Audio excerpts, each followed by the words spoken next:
Allah Subhanahu wa taala menurunkan Al-Quran untuk menjaminkan kebahagiaan. Taha ma anzalna 'alaikal Qur'ana litashqa.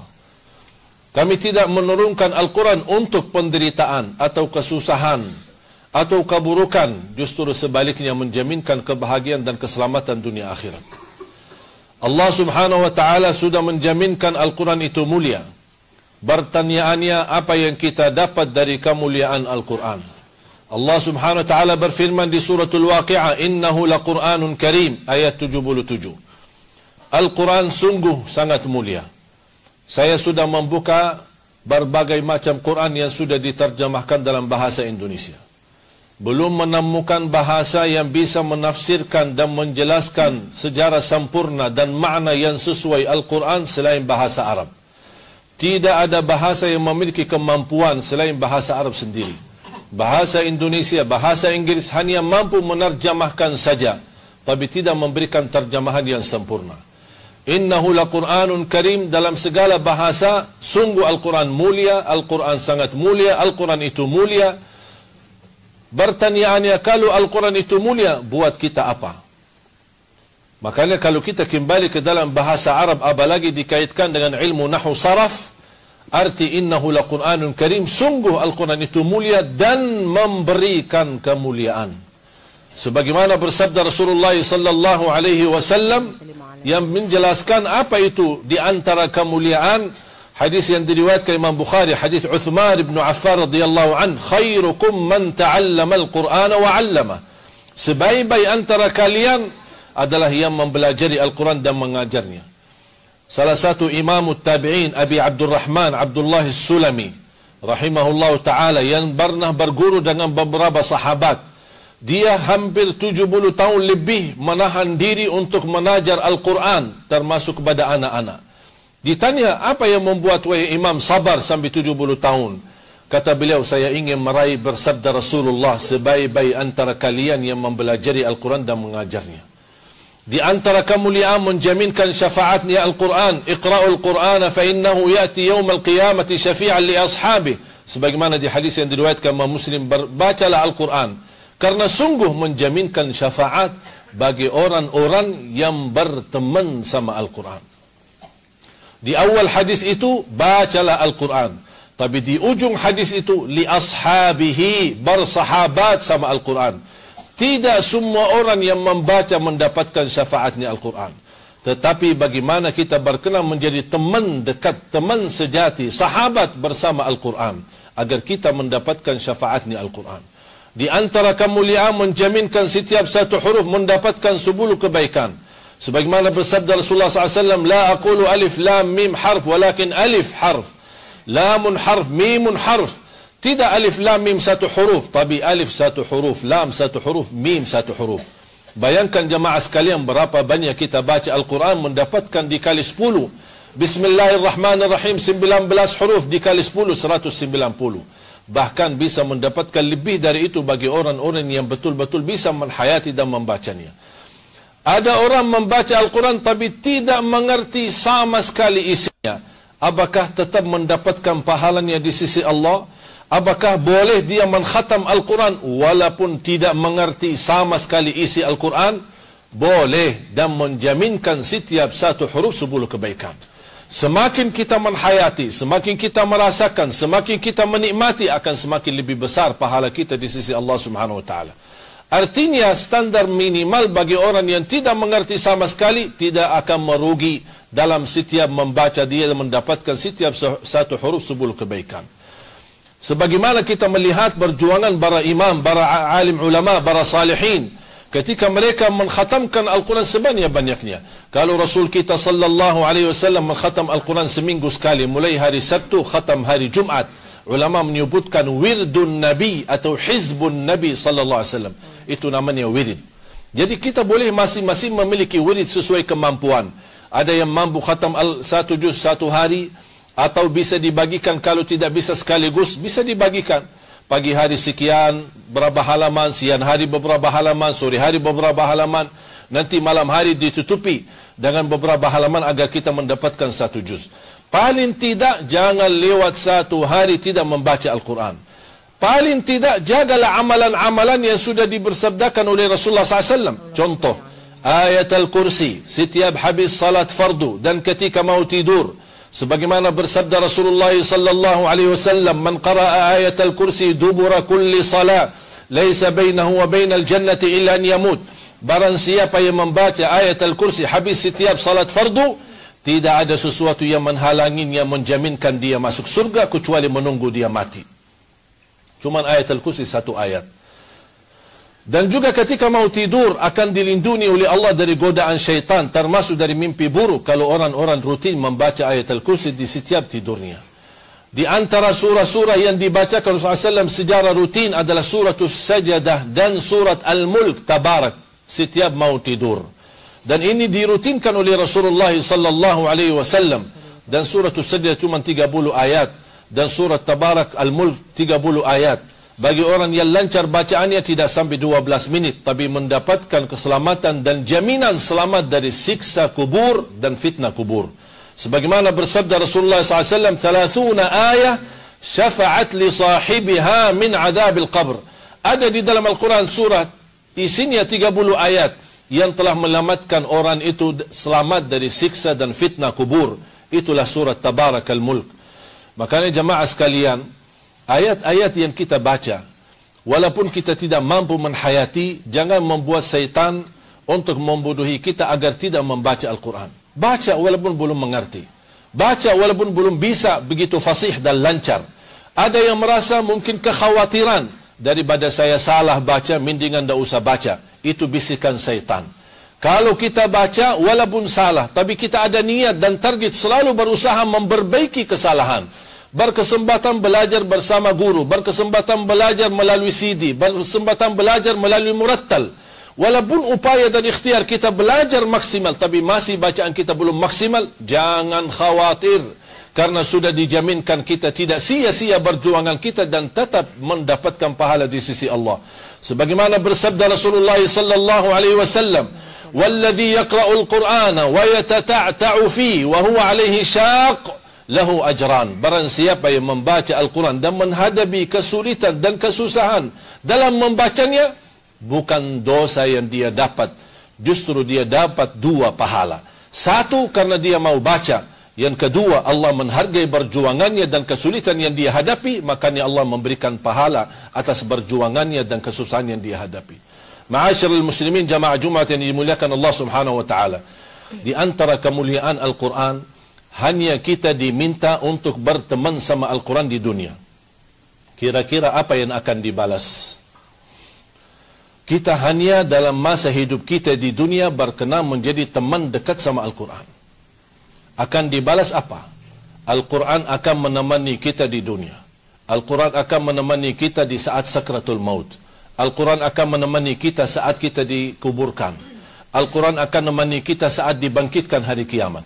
Al-Quran akan menemani kita saat dihisab. Akan Al-Quran menemani kita saat kita jalan di atas sirat. Akan Al-Quran menemani kita sampai di depan pintu surga. Apakah sampai di situ saja dan dia tinggalkan? Tidak. Bahkan akan menemani kita sampai masuk surga. Begitu saja? Tidak. Masih berkenan menemani kita sampai dinaikkan ke derajat yang tertinggi di surga Allah Subhanahu wa taala.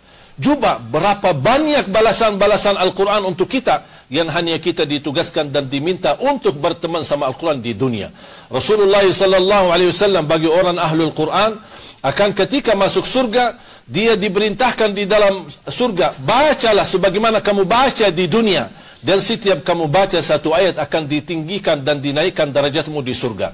Di mana kamu berhenti membacanya, disitulah tempatmu. Makanya kata Rasulullah SAW, "Iqra warattil warqa kama kunta turattilu fid dunya, fa inna manzilataka 'inda akhir ayatin taqra'uha." Tempatmu, posisimu, derajatmu di surga Allah di mana kamu berhenti membacanya. Artinya semakin banyak hafalannya, semakin tinggi derajatnya. Kata Siti Aisyah radhiyallahu anha, jumlah tingkatan di dalam surga Allah sesuai jumlah ayat Al-Quran. Oleh karena itu tidak ada yang lebih tinggi di dalam surga Allah daripada Ahlul Quran. Ma'asyiral muslimin yang dimuliakan Allah Subhanahu wa taala. Tidak lama lagi kita akan menyambut Ramadan. Kalau Ramadan disebutkan bulanul Quran, Tapi ada satu bulan adalah bulanu ahli Al-Quran. Bara membaca Al-Quran. Bulan apa? Sya'ban. Ahlul Quran, bara penhafal Al-Quran, Al-Qurra, Al-Ulama, sebanyak-banyak yang mereka khatam Al-Quran di bulan Sya'ban. Makanya disebutkan dalam sejarah ulama Al-Quran, Sya'ban Syahrul Qurra, bulannya para membaca dan penhafal Al-Quran. Kenapa mereka sebanyak-banyak yang membaca dan memperhatikan Al-Quran di bulan Sya'ban? Untuk mempersiapkan diri menyambut Ramadan dengan baik. Baru mereka juga sebanyak-banyaknya melanjutkan khataman Al-Quran. Sebagaimana Imam Syafi'i yang banyak di Indonesia mengikuti mazhabnya, saya harap juga bisa mengikuti perjuangannya dan amalannya. Di bulan suci Ramadan mengkhatam Al-Quran 60 kali. Berarti Imam Syafi'i dalam Ramadan 1 kali khatam Al-Quran, di dalam 2 kali khatam Al-Quran dalam sehari-harinya. Cuba bayangkan jamaah sekalian, betapa banyak kita menghabiskan umur kita bertahun-tahun, tapi cuba tanya diri berapa banyak kita khatam Al-Quran. Yang terakhir saya pesankan kepada jamaah sekalian dimuliakan Allah Subhanahu wa taala. Kalau kita membaca 30 juz atau mengkhatam 30 juz, kalau saya bicara standar membutuhkan waktu 10 jam. Saya sudah tes melihat waktu, 10 jam kita membutuhkan waktu untuk khatam 30 juz. Itu bagi standar. Bagi yang lebih lancar, saya punya kawan dan sahabat mampu mengkhatam Al-Quran 30 juz dalam waktu 7 jam. Cuba bayangkan kalau Imam Syafi'i khatam 60 kali, berarti berapa jam beliau membaca Al-Quran? Kalau kita bicara standar 20 jam. 1 kali 10 jam, 2 kali 20 jam. Yang tersisa 4 jam. Buat apa yang dilakukan oleh Imam Syafi'i? Betapa keberkahan yang Allah berikan kepada mereka. Makanya saya pesan kepada jamaah sekalian, ketika anda ingin mengkhatam Al-Quran, jangan menunggu kapan khatamnya, kapan selesainya. Jangan anda suka melihat halaman belakang, tidak bakal bisa membaca dan memulai. Makanya jangan melihat berapa dan betapa atau kapan kita selesai, tapi anda fokus kapan kita mulai. Sejauh manapun, apapun langkah jauhnya, kalau kita mulai berlangkah walaupun sedikit dan sederhana, pasti akan tercapai, pasti akan sampai. Mudah-mudahan kita dimuliakan oleh Allah SWT dengan Al-Quran. Mudah-mudahan diberikan kemudahan menjadi Ahlul Quran. Walaupun tidak mampu menghafal 30 juz Al-Quran, paling tidak kita bisa mendapatkan menjadi orang mencintai Al-Quran. Mendapatkan keturunan anak kita menjadi penhafal Al-Quran, yang mampu membahagiakan dan membanggakan kita di hadapan Allah hari kiamat. Jangan lewat 1 hari belum baca Al-Quran. Paling tidak mulai harimu dengan membaca Al-Quran, tutupi harimu dengan membaca Al-Quran. Ketika anda keluar rumah mau beraktivitas, walaupun 1 ayat, kemampuan kita, setengah halaman, 1 halaman, apa yang kita bisa? Baca. Dan ketika pulang ke rumah, sebelum tidur, menutupi aktivitas kita, baca ayat-ayat Al-Quran. Wallahi keberkahannya luar biasa dalam kehidupan kita. Akan terasa berkah waktu, berkah umur kita, berkah rizki kita, berkah keluarga kita, berkah keturunan kita, bahkan hajat kita insyaAllah menjadi orang yang terkabul doanya dan hajatnya. Ma'asyara muslimin yang dimuliakan Allah Subhanahu wa ta'ala. Salah satu amalan yang terbaik dan termulia di hari Jumat adalah sebanyak-banyaknya bersalawat kepada Nabi Muhammad sallallahu alaihi wasallam.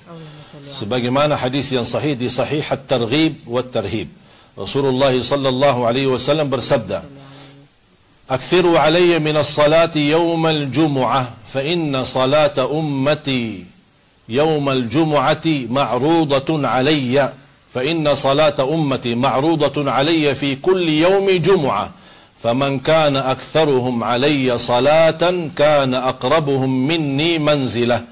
Sebanyak-banyaknya bersalawat kepadaku di hari Jumaat.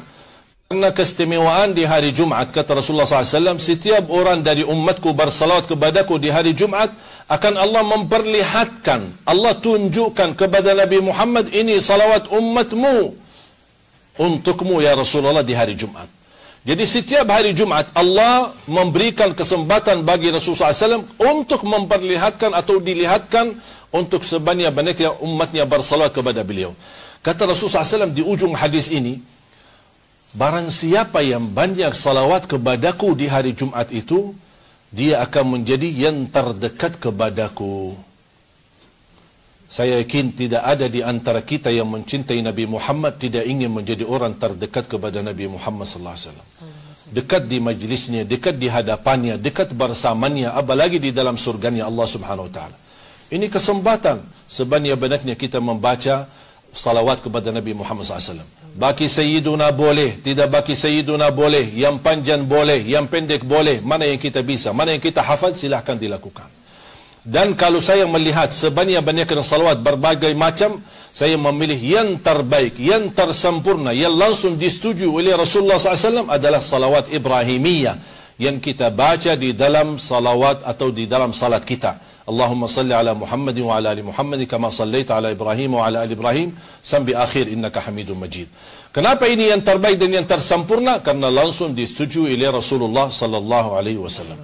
Ma'asyiral muslimin yang dimuliakan Allah Subhanahu wa taala, perhatian ketika muazzin. Saya memperhatikan tadi pas muazzin kumandangkan azan, di sini nampaknya kebiasaan azan satu. Dan banyak jamaah yang datang belakangan menunggu berdiri sambil selesai azan baru melaksanakan sunnahnya atau sunnah qabliyahnya. Sunnah mendengar azan itu hukumnya sunnah. Mendengar khatib berkhutbah hukumnya wajib. Yang diutamakan dalam hal itu, dalam kondisi itu, yang wajib daripada yang sunnah. Maksudnya apa? Ketika anda masuk dan muazzin sedang kumandang azan, jangan tunggu. Segera laksanakan sunnah qabliyahmu. Kemudian biar anda bisa mengikut dan mendengar khutbah dari awal sampai akhir. Kenapa? Karena mendengar azan hukumnya sunnah, tapi mendengar khatib berkhutbah hukumnya wajib. Dan kita tahu dalam fikih yang wajib lebih utama daripada sunnah. Itu hanya ingin menyampaikan, semoga insyaAllah bermanfaat. Allahumma inna nas'aluka al-'afwa wal-'afiyah wal-mu'afata ad-da'ima fi ad-din wad-dunya wal-akhirah. Allahumma ighfir lil muslimina wal muslimat wal mu'minina wal mu'minat al-ahya'i minhum wal amwat. Ya Allah, berikan kepada kami kemudahan dalam segala urusan. Berikan kepada kami petunjuk kepada jalan yang lurus. Hidupkanlah kami dalam keadaan iman. Wafatkanlah kami dalam keadaan Islam. Akhiri hayat kami dengan husnul khatimah.